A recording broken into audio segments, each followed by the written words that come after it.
Bonjour, moi et mon ami Krennic Trooper, nous répondrons à cette question uchronique et si Padmé avait rejoint Anakin sur Mustafar.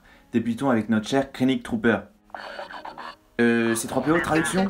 Je comprends 6 millions de formes de communication. Ce signal n'est pas utilisé par l'Alliance. C'est sans doute un code impérial.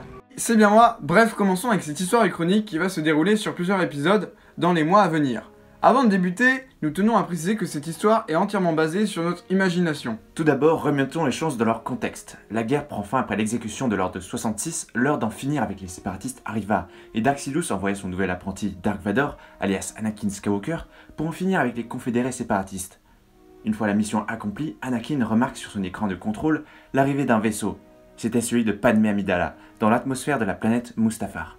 Il sera donc à la rencontre de sa bien-aimée. Par la suite, après l'atterrissage du esquif stellaire, alors que la discussion débuta, Anakin proposa à Padmé de le rejoindre et de créer un monde à leur image. Cependant, contre toute attente, Padmé accepte sa proposition. Et c'est ici que tout change.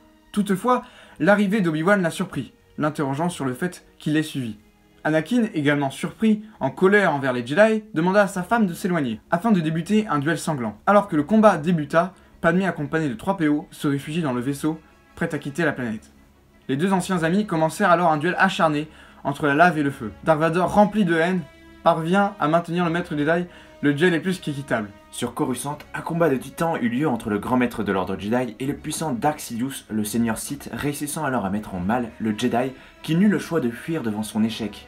Une fois le duel terminé, Palpatine sentit qu'il devait aller rejoindre son apprenti dans son combat face au Jedi Obi-Wan Kenobi, et prit alors sa navette et une escouade de clones en direction de Mustafar. Mais alors que le combat des héros se poursuit, interminable et égal, on pourrait croire qu'il n'y aurait aucun vainqueur. Ce n'est sans compter l'arrivée d'une navette de classe Theta dans l'atmosphère de la planète. Dès lors, le sas s'ouvrit, laissant place à une lame rouge visible depuis les vapeurs. C'était l'arrivée du Seigneur Noir des Sith.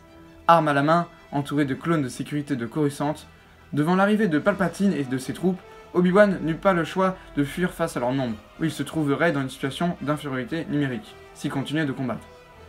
Obi-Wan chercha donc à rejoindre le vaisseau avec lequel Anakin arriva sur la planète, esquivant et renvoyant les tirs tuant un bon nombre de clones, jusqu'à l'arrivée au chasseur Jedi. Kenobi fut poursuivi par Dark Vador, rempli de haine, mais eut assez de temps pour entrer dans le vaisseau et quitter le système de Mustafar, afin de rejoindre le tentative de Bail Organa aux côtés de Yoda. Après avoir lancé un message d'alerte pour appeler les Jedi survivants à les rejoindre, Obi-Wan et Yoda sont rejoints in extremis par un bombardier de la République. C'était Ahsoka et le commandant Rex qui les rejoignirent à bord du vaisseau. Ahsoka expliquant au groupe la possibilité d'enlever les puces des clones, précisant qu'il s'agit néanmoins d'une tâche complexe. Et ensemble, ils vont trouver un moyen de résister à la menace grandissante de l'Empire et de méditer sur l'ordre Jedi et de ses mystères. Padmé a donc rejoint Anakin, mais contrairement à ce que pense l'Empire, la guerre est loin d'être terminée. L'aube d'une rébellion s'organise rapidement, contrairement aux 17 ans d'attente si Padmé n'avait pas suivi Anakin. C'était notre premier épisode de notre série Et si. On se retrouve bientôt pour la suite de cette aventure uchronique. Merci à vous d'être restés jusqu'à la fin. C'était Force Storm Et Krennic Trooper, à la prochaine et que la force soit avec vous.